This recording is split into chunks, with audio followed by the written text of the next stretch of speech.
मोक्षमार्गस्य नेतारं भेत्तारं कर्मभूरतां ज्ञातारं विश्वतत्त्वानां वन्दे तद्गुणलब्धये। देवादिदेव आदिम तीर्थंकर श्री ऋषभनाथ भगवान की, वर्तमान शासन नायक श्री वर्धमान महावीर भगवान की, परम पूज्य आचार्य गुरुवर श्री विद्यासागर जी महाराज जी की। तत्वार्षुत ग्रंथराज के अष्टम अध्याय में कर्मबंध के हेतु और कर्मबंध का स्वरूप बताने के बाद बंध के भेदों का प्रकरण प्रारंभ हुआ है। बंध के भेद प्रत्येक कर्म में घटित होते हैं। 8 प्रकार के कर्म हैं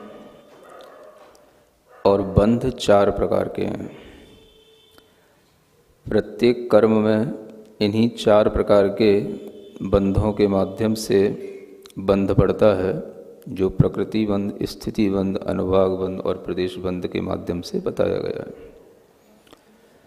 प्रकृति बंध का वर्णन करते हुए 8 कर्मों की प्रकृतियों का ज्ञान कराया गया और उन 8 कर्मों की प्रकृतियों के स्वरूप को, नाम को जानने के बाद प्रत्येक कर्म के और भी कितने कितने भेद होते हैं, उन प्रत्येक मूल प्रकृति के उत्तर भेदों का ज्ञान कराने के लिए यह आगे के सूत्र आ रहे हैं।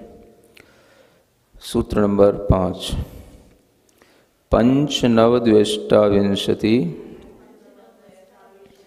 चतुर्द्विचत्वारिंशत् द्विपंचभेदा यथाक्रमम्।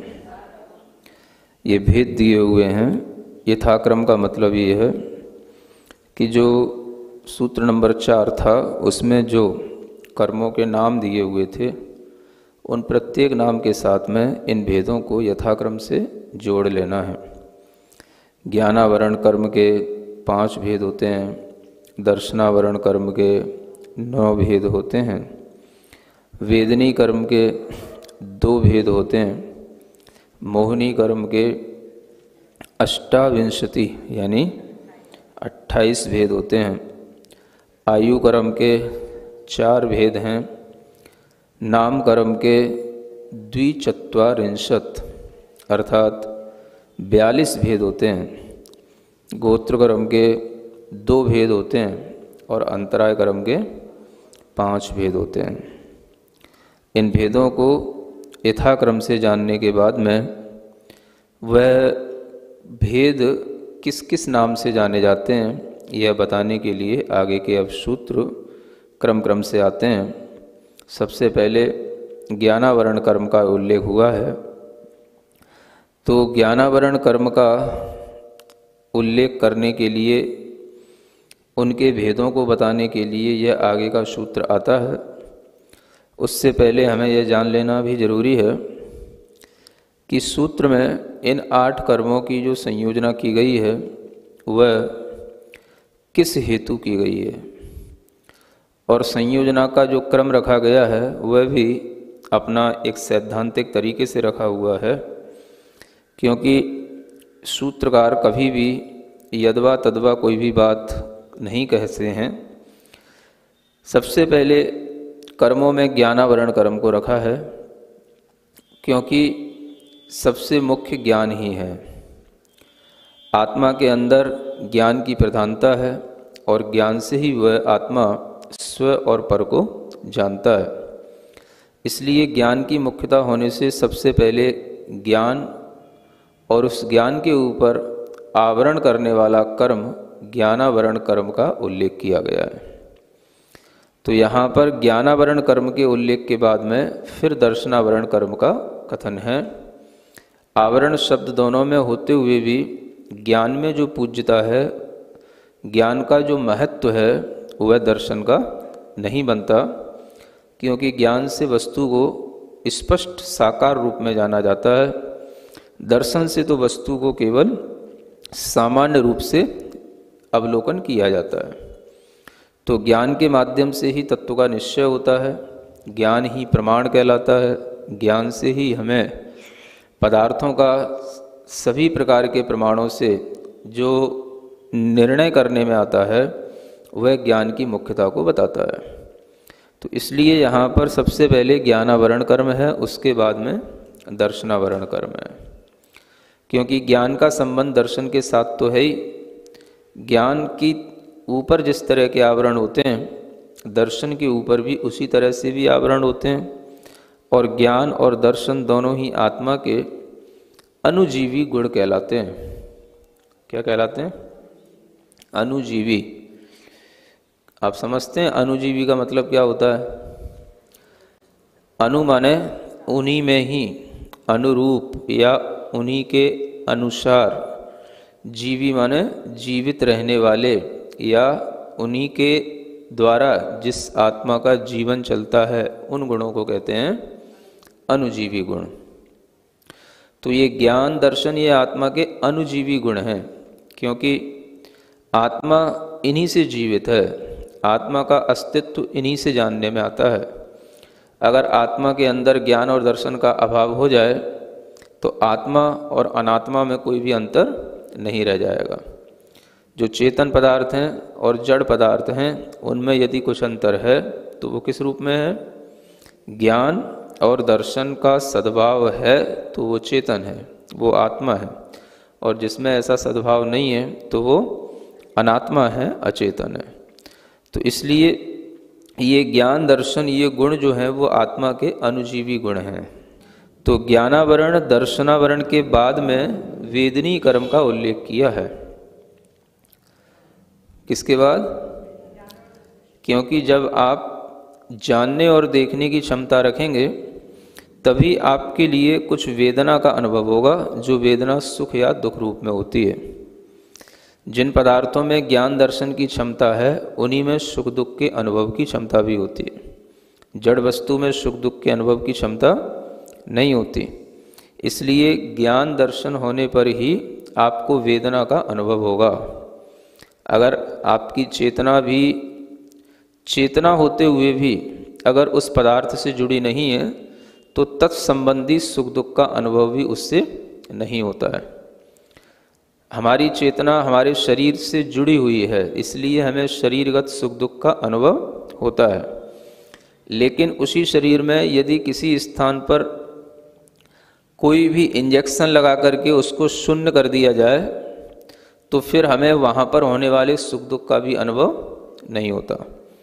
तो इस तरह से सुख दुख का जो अनुभव है वो हमारे उस स्थान पर ज्ञान के काम करने पर ही संभव होता है।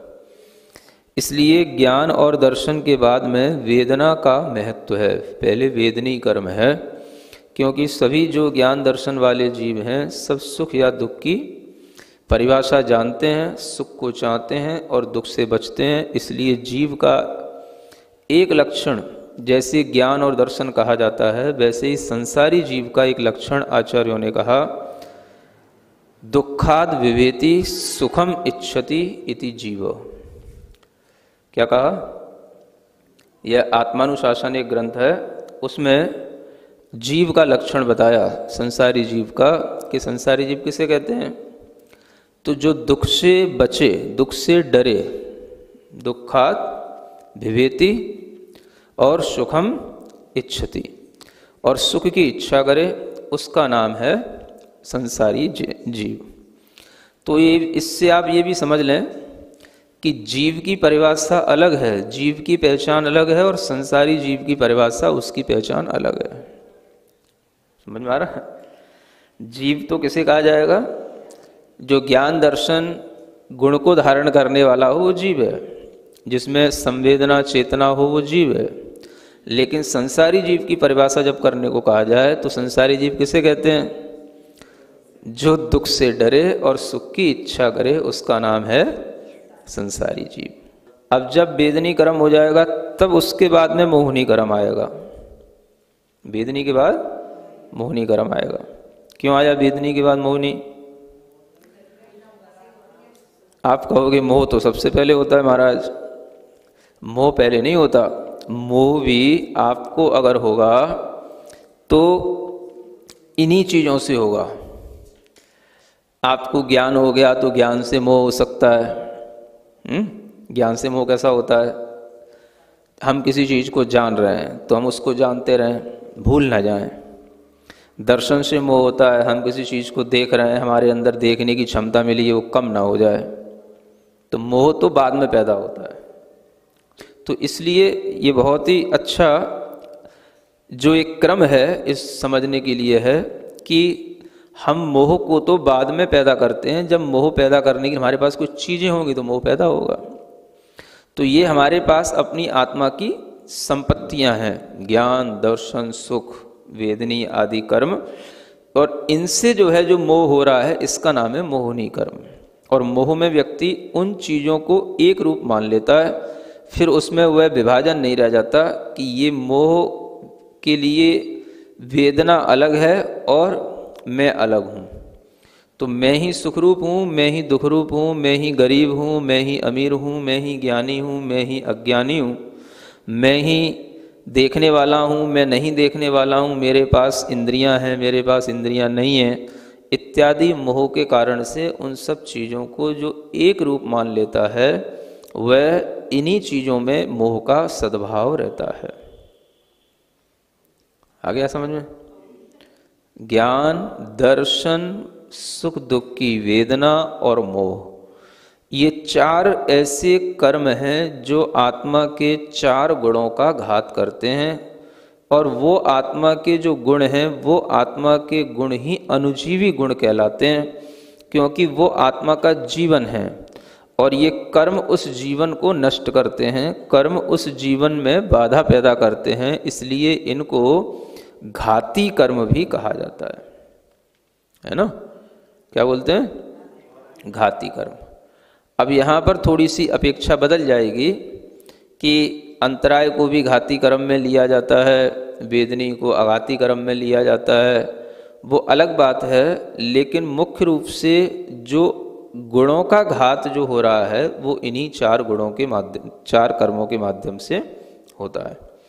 तो आत्मा के ये जो गुण हैं एक क्रम क्रम से इस तरह से मोहनी तक, है ना, बाधा को प्राप्त हो गए। उसके बाद में फिर आयु कर्म का वर्णन आया, क्योंकि अब यहाँ से जीव का शरीर से संबंध बैठने लगा। ये तो जीवाश्रित थे, अब ये शरीर आश्रित, ये जीव के अंदर आयु जो है वो उस शरीर के अंदर रखने वाला एक कर्म है, जिसके कारण से जीव शरीर से बना रहता है। फिर उसके बाद में जब शरीर में रहेगा तो शरीर की रचना भी होगी। तो शरीर की रचना जिस तरीके की भी हो गई वो उसके नाम कर्म के कारण से होती है। तो आयु पहले होगी तब नाम होएगा। तो आयु कर्म के बाद में नाम कर्म आ जाता है। और जब नाम कर्म होगा, जब शरीर की रचना होगी, तभी उस जीव को कुछ नाम दिया जाएगा। गोत्र का मतलब है कुछ कहना, कहने का मतलब उच्च या नीच कहना, श्रेष्ठ या निम्न कहना। तो यह जो गोत्र के माध्यम से कहा जाता है ये शरीर होने के बाद ही कहा जाएगा। तो नाम के बाद इसलिए गोत्र कर्म आता है, ठीक है। और फिर अंत में रखा है यहाँ पर अंतराय कर्म। यहाँ पर अंतराय कर्म गोत्र कर्म के बाद में रखा हुआ है कि अगर हम इस तरीके के भाव के साथ भी देखें तो अंतराय का काम इन सब चीज़ों में भी विघ्न डालना हो जाता है। जो भी हमारे पास में चीज़ें हैं वो हमारे ज्ञान में, दर्शन में, सुख में, मोह में, किसी भी चीज़ में वो विघ्न डाल सकता है। अंतराय कर्म हमारी आयु में, शरीर की रचना में, किसी भी तरीके से अंतराय कर्म हमारे अंदर विघ्न डाल सकता है। और अपेक्षा भेद से देखेंगे तो वो हमारे लिए गोत्र कर्म में भी विघ्न डाल देगा कि हम करें तो कुछ और कहा कुछ जाए, हों कुछ और दूसरा कोई कुछ कहे। ये इस तरीके से हम समझ सकते हैं कि इन आठों कर्मों के जो रखने का जो क्रम है वो अपने आप में जीव के ऊपर उपकार होने की अपेक्षा से रखा हुआ है। और इन कर्मों में जो कर्म जीव के वास्तविक गुणों का घात करते हैं उन्हें तो अनुजीवी कहा गया, और जो कर्म जीव के गुणों का घात नहीं करते उन्हें प्रतिजीवी कहा जाता है। तो प्रतिजीवी का मतलब क्या हो गया? जो जीव के साथ तो हैं लेकिन जीव के किसी गुणों का ऐसा घात नहीं कर रहे कि जिसके बिना जीव का जीवन बाधित हो। अब प्रतिजीवी गुण क्या होते हैं? तो जिनके बिना भी हमारा जीवन चलता है और उनके घात करने से या उनके घात का अभाव होने से भी जीव में कोई विशेष उसके गुणों की संपदा प्रकट नहीं हो जाती है ना। जैसे कि सूक्ष्मत्व है या अवगाहनत्व गुण है, ये जो अघाती कर्मों के अभाव से गुण प्राप्त होते हैं, सूक्ष्मत्व, अवगाहनत्व, अव्याबाद गुण और अगुर लघु गुण, तो ये गुण जो आत्मा के हैं, ये आत्मा के गुण होते हुए भी ये आत्मा के जो ज्ञान दर्शनात्मक जो चैतन्य गुण हैं उनके घात रूप नहीं है ये। यानी कि आयु कर्म के कारण से चलो कोई बात नहीं, अवगाहनत्व गुण का घात हो रहा है, मान लो नाम कर्म के कारण से सूक्ष्मत्व गुण का घात हो रहा है, तो उसके कारण से आत्मा के जो स्वाभाविक गुण हैं उनमें कोई अंतर नहीं पड़ता। यानी आयु कर्म के कारण से, नाम कर्म के कारण से आत्मा के कोई स्वाभाविक जो गुण हैं वो हमारे जो अनुभव में आने वाले हैं और जिनकी अनुभूतियां हम करते हैं, ऐसे उन गुणों के घात में इनका कोई हाथ नहीं है। कुछ समझ आया? ज्ञान का घात हो जाएगा तो जीव का जितना अस्तित्व मिट जाएगा वो उसके अनुभव में आएगा। दर्शन का घात हो जाएगा, उससे जीव का जो अस्तित्व मिट जाएगा वो उसका घात कहलाएगा। मोहिनी कर्म के द्वारा जीव का जो स्वाभाविक सुख है, उसका तत्व ज्ञान है, वह सब श्रद्धान है, चारित्र है, वो सब घात को प्राप्त होएगा, वो सब उसका अपने निजी गुणों का घात कहलाएगा। आयु कर्म के माध्यम से ऐसा कुछ नहीं होता है। तो आयु कर्म के माध्यम से जीव के कोई ऐसे निजी गुणों का घात नहीं होता है ना, क्योंकि जब अरिहंत दशा में सब गुण प्रकट हो जाते हैं, अनंत चतुष्टय रूप जब गुण प्रकट हो जाते हैं, तो उन अरिहंत भगवान को अपने स्वरूप का अनुभव करने में कोई बाधा नहीं होती है। अघाती कर्मों का उदय होते हुए भी आयु कर्म का उदय चल रहा है, नाम कर्म का उदय चल रहा है, गोत्र कर्म का भी उदय चल रहा है, वेदनी का भी उदय चल रहा है, तो उन्हें अपने अनंत ज्ञान दर्शन आदि जो उनकी वास्तविक गुण हैं उनका अनुभव करने में कोई बाधा नहीं होती है। और इनका अनुभव नहीं होता है तो उसके कारण से भी कोई दुख हो रहा हो, ऐसा भी नहीं होता है। इसलिए ये गुण जो है आत्मा के अनुजीवी गुण नहीं है। और ये जो कर्म हैं जो आत्मा के गुणों का घात करते हैं, वो गुण भी कोई आत्मा के चैतन्य भाव ऐसे नहीं हैं जिनके बिना आत्मा में कोई अभाव या किसी भी प्रकार के आत्मिक गुणों के घात का उन्हें अनुभव हो। वेदनी कर्म के अभाव से भी उन्हें अगर अव्याबाद सुख प्राप्त हो रहा है तो वो सुख नहीं है कोई। वेदनी कर्म का अभाव हो गया, वो तो उन्हें एक अव्याबाद नाम का गुण प्राप्त हुआ। गुण का मतलब यह है अब उन्हें कोई भी बाधा किसी भी तरह की कर्म या नौकर्म के माध्यम से होने वाली नहीं है। तो बस इतना ही है, उसमें कोई ऐसा नहीं है कि एक कोई अलग से अरियंतों से बढ़कर के कोई सिद्धों को और कोई बड़ा सुख मिल गया हो। समझ आ रहा है? परिवर्तन है, बस शरीर है, कुछ कर्मों का उदय है, लेकिन उन्हें किसी भी तरह से अपने अनंत सुख में कोई वृद्धि हो रही हो, ऐसा कुछ भी स्पष्ट रूप से शास्त्रों से कुछ भी जानने में नहीं आता है। क्या समझ आ रहा है? अनुमान से कुछ भी कहते रहो, अरियंतों से सिद्धों का सुख बड़ा होता होगा, उनके पास अनंत सुख है, अनंत उनके पास अव्याबाद सुख है, तो ऐसा नहीं है। अनंत सुख को भी अव्याबाद सुख ही कहा जाता है। जो अनंत हो गया वो उसमें क्या डलेगा? अनंत में क्या दो चार बूंदे डाल भी दोगे तो क्या अनंत में कोई बढ़ोतरी हो जाएगी क्या? कुछ नहीं है। तो अनंत जो चीज़ हो गई, जो चीज़ अनंत के रूप में हो गई, अब उसमें कुछ भी परिवर्तन नहीं होता। और अनंत की अनुभूति के बाद में फिर कोई दूसरी अनुभूति उसमें कोई फर्क नहीं डालती है। अंतराय कर्म क्या घात करता है? तो आत्मा के अंदर जो चीज़ों को दान, लाभ, भोग, उपभोग, वीर, ये 5 जो आत्मा की अपनी शक्तियां हैं, इनको घात करता है। तो जब ये शक्तियाँ ही पूर्ण नहीं होंगी तो वो निःशक्त होकर के हमेशा दुखी ही रहेगा। क्योंकि जिस जीव में जितनी शक्तियाँ होनी चाहिए थी, अगर वो शक्तियाँ उसके लिए पूरी अनुभव में नहीं आती हैं तो वह अपने आप में विकलता अनुभव करेगा, दुख का अनुभव करेगा, है ना। तो यही चीज़ अंतराय कर्म के माध्यम से होती है, और अंतराय कर्म के कारण से भी जीव के अंदर इस तरह के भाव पैदा हो जाते हैं जो जीव दान करने में, लाभ प्राप्त करने में, किसी भी तरीके की भोग उपभोग की सामग्रियों का अनुभव करने में, या अपनी शक्ति, अपने उत्साह की वृद्धि करने में जो बाधा महसूस करता है, वो बाधा ये कर्म डालते हैं। और जब कभी जीव को इन चीज़ों में बाधा होती है तो उसके अपने स्वाभाविक जो आत्मा के ज्ञान, दर्शन आदि के साथ में दान आदि जो शक्तियां हैं, उन शक्तियों में भी उस जीव के प्राण छिपे हुए रहते हैं। इसलिए उनको अनुजीवी गुण कहा जाता है। माने जिसके कारण से जीव को ये लगे कि ये हमारे प्राण हैं, वो तो हो गए अनुजीवी गुण, और जिसके कारण से जीव को इससे कोई फर्क ना पड़े, ये हो तो ठीक, ना हो तो ठीक, उनको कहेंगे प्रतिजीवी गुण। समझ में आ गया? इसलिए क्या समझना कि आयु कर्म के घात से, नाम कर्म के अभाव से, गोत्र कर्म के अभाव से, या वेदनी के अभाव से, है ना, आत्मा के प्रतिजीवी गुण प्रकट होते हैं। और इन प्रतिजीवी गुणों से आत्मा में कोई प्राण रूप भाव नहीं आते कि ये हमारे प्राण हैं।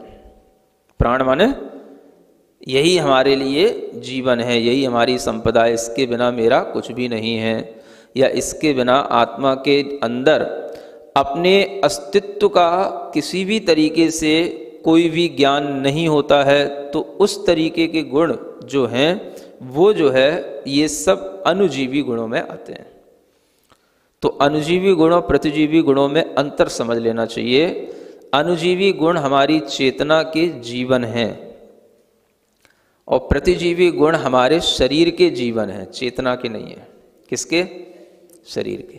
तो जब हम ये देखते हैं सिद्ध अवस्था में सूक्ष्मत्व हो गया, सूक्ष्मत्व होने का मतलब आत्मा तो पहले ही सूक्ष्म थी, लेकिन कर्म के कारण से वह किसी ना किसी के पकड़ में आ जाती है, शरीर धारण करती है तो उसमें बादरपना आ जाता है। लेकिन आत्मा के अंदर जो ये सूक्ष्मत्व गुण प्रकट हुआ, वह सूक्ष्मत्व गुण जब ये नाम कर्म के अभाव से प्रकट हुआ तो उस नाम कर्म के सद्भाव में भी आत्मा के गुणों का जो वास्तव में जो अनंत ज्ञान, अनंत दर्शन आदि जो अनुजीवी गुण है, इनमें कोई फर्क नहीं पड़ रहा है ना। क्योंकि अरियंत भगवान के पास में ये सब नाम कर्म का उदय चल रहा है, गोत्र कर्म का उदय चल रहा है, फिर भी उनके अनंत ज्ञान आदि जो सुख हैं उनमें कोई अंतर नहीं पड़ रहा है। तो सूक्ष्मत्व, अगुर लघुत्व आदि ये जो गुण हैं वो आत्मा के गुण है होते हुए भी ये शरीर आश्रित भाव हैं और ये शरीर के अभाव होने पर प्रकट होंगे। ये कब प्रकट होंगे? शरीर का अभाव हो जाए। तो शरीर को बनाए रखने वाले जो कर्म हैं वो जब नाश को प्राप्त होंगे तब शरीर का अभाव होगा, और जब शरीर का अभाव होगा तब आत्मा में वैसा परिणमन हो जाएगा। तो वो आत्मा का एक परिणमन है, न कि आत्मा के किसी बहुत गुणों की उपलब्धि हो जाना है। जैसे केवल ज्ञान हो जाना माने अनंत ज्ञान की उपलब्धि हो जाना है। मोहिनी का अभाव हो जाना माने कि हमारे अंदर आत्मिक श्रद्धा, आत्मिक सुख, आत्मिक चारित्र की प्राप्ति हो जाना है। ऐसे ही दान अंतराय आदि अंतराय कर्मों के अभाव से आत्मा के अंदर अनंत दान, उपभोग, सुख की ये क्षमता आ जाना है। वैसा कुछ इन सूक्ष्मत्व, अगुर लघु और अवगाहनत्व इन गुणों से कुछ नहीं होता है। शरीर का सद्भाव है, इससे ये प्रकट नहीं होते हैं। इसलिए शरीर के प्रति होने के कारण से इनको प्रतिजीवी कहा जाता है। सिद्धांत तो ये आघातीय कर्म है, लेकिन मोहिनी के साथ मिलकर के इसमें इतना बल आ जाता है कि ये हमारे गुणों का घात करने लग जाता है। इसलिए आघातीय होकर के भी घाती की तरह है, क्योंकि ये मोहिनी के साथ है तभी तक इसमें बल है। सुख दुख देना इसका काम है, लेकिन वह मोहिनी के साथ होने के कारण से ही ये सुखी दुखी बनाता है। जैसे ही मोहिनी का अभाव हो गया तो अब ये सुख दुख बना नहीं पाएगा। अब ये ऐसा हो गया जैसे जली हुई रस्सी होती है। अब रस्सी की उसमें शेप तो रह गई, लेकिन वो रस्सी का कोई भी दम नहीं रह गई। इसलिए अरिहंत भगवान में वेदनी कर्म का उदय होने पर भी उन्हें कोई इससे होने वाला कोई दुख सुख नहीं होता, क्योंकि मोहिनी का अभाव हो गया। तो मोहिनी के साथ में इस वेदनी को यहाँ पर इसलिए रखा है क्योंकि यहाँ पर मुख्य रूप से कर्मों का वर्णन किया जा रहा है, और कर्मों का सद्भाव संसारी जीव में होता है। तो संसारी जीव के अंदर इन कर्मों का स्वरूप बताने के लिए यह क्रम रखा गया है। अघातिया होते हुए भी यह घाती की तरह काम कर रहा है। कब तक? जब तक कि मोहिनी कर्म साथ में है तब तक। तो सुख की वेदना भी मोह के कारण से होती है। वेदना माने वो पीड़ा नहीं, वेदना माने अनुभव बोलते हैं। वेदनी का मतलब क्या होता है? वेद्यते इति वेदनीय। वेदनी का मतलब क्या होता है? वेदन के योग्य हो, जिसका हम वेदन कर सकें, माने अनुभवन कर सकें, संवेदन कर सकें, उसका नाम है वेदन। तो सुख का अनुभव हो या दुख का अनुभव हो, जितना मोह होता है उतना ही सुख और दुख में इंटेंसिटी आ जाती है।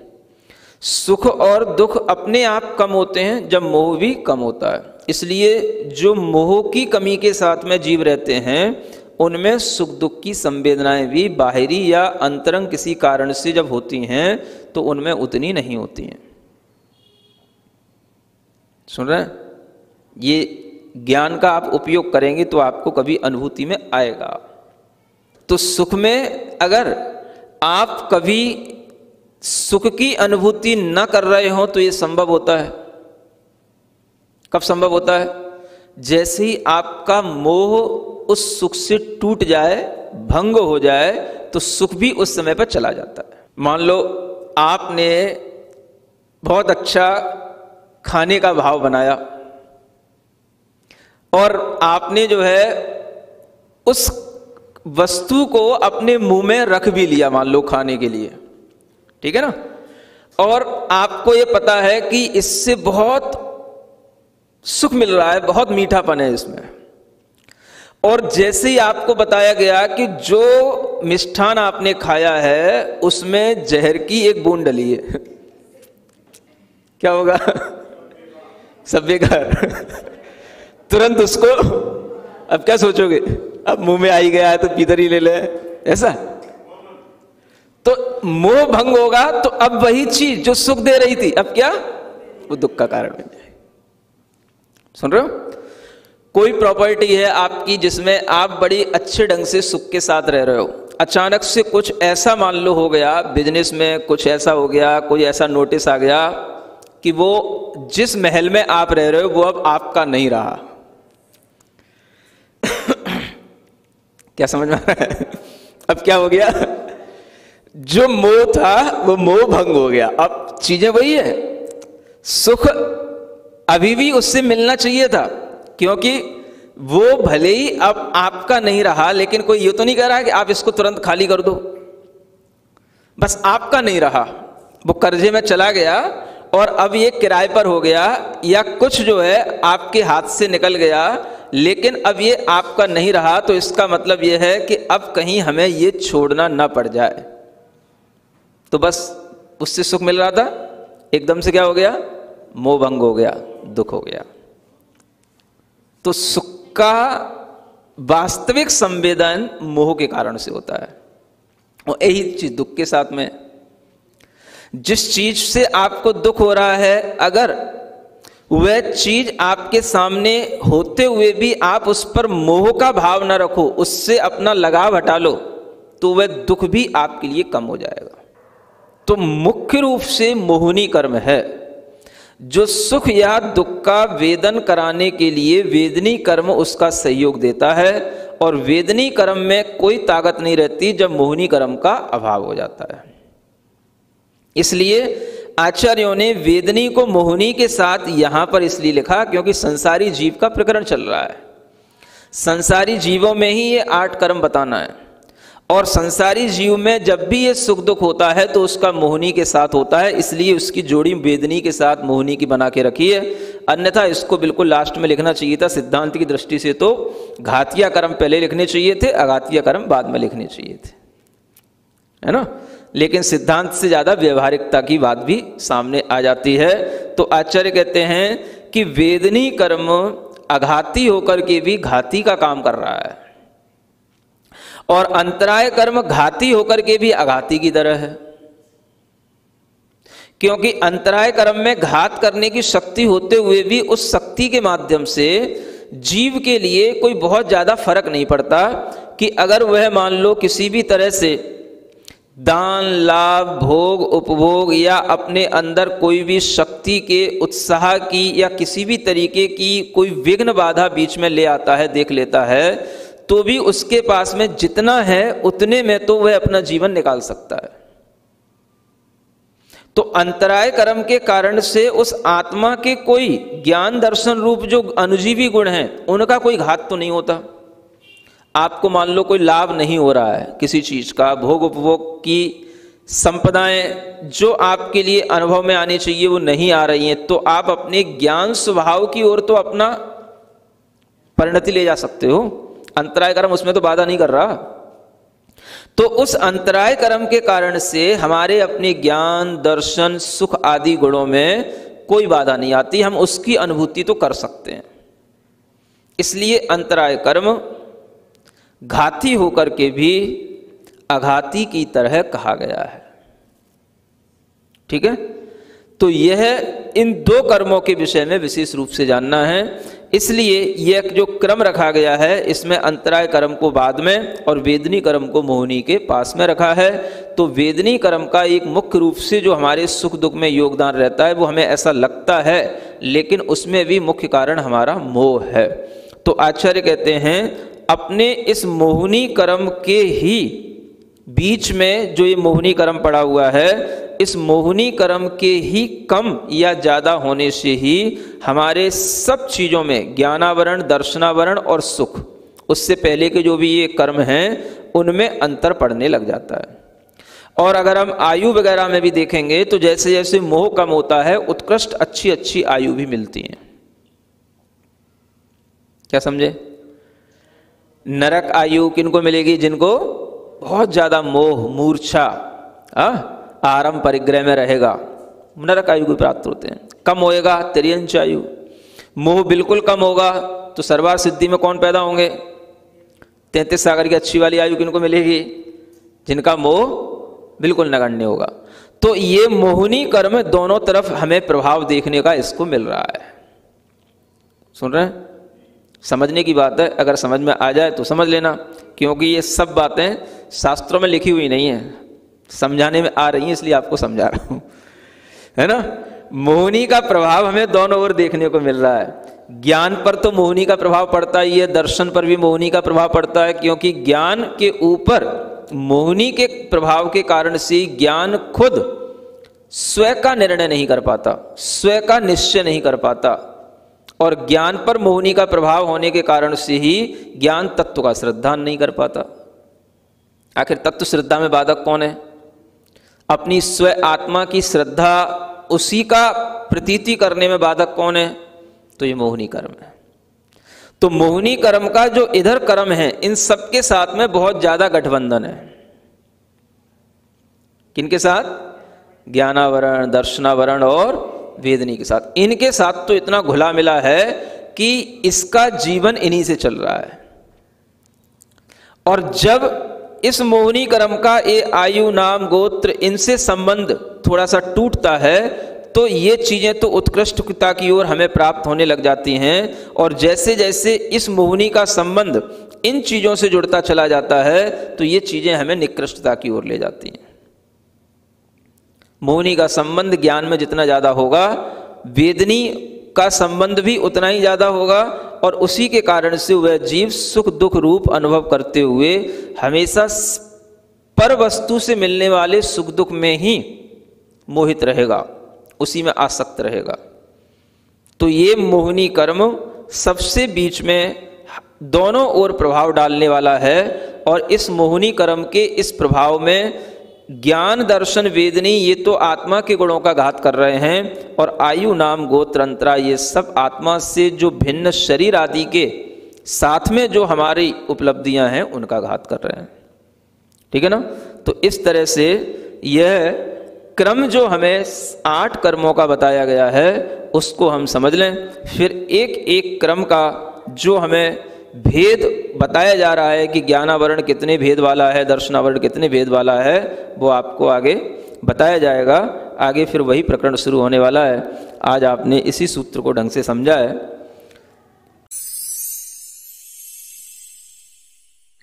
सिरिजिण वाणी जग कल्याणी जग जन मदतम मोहरी जणमण हारी गढ़हर हारी जम जरा भव रोग हरि तिथ्य राणम दिव्य झुणिम जो पड़ई सुणई मय्ये धारई राणम सौख मणंतम धर्य सासद मोक्ष पदम पावई सासद मोक्ष पदम पावई।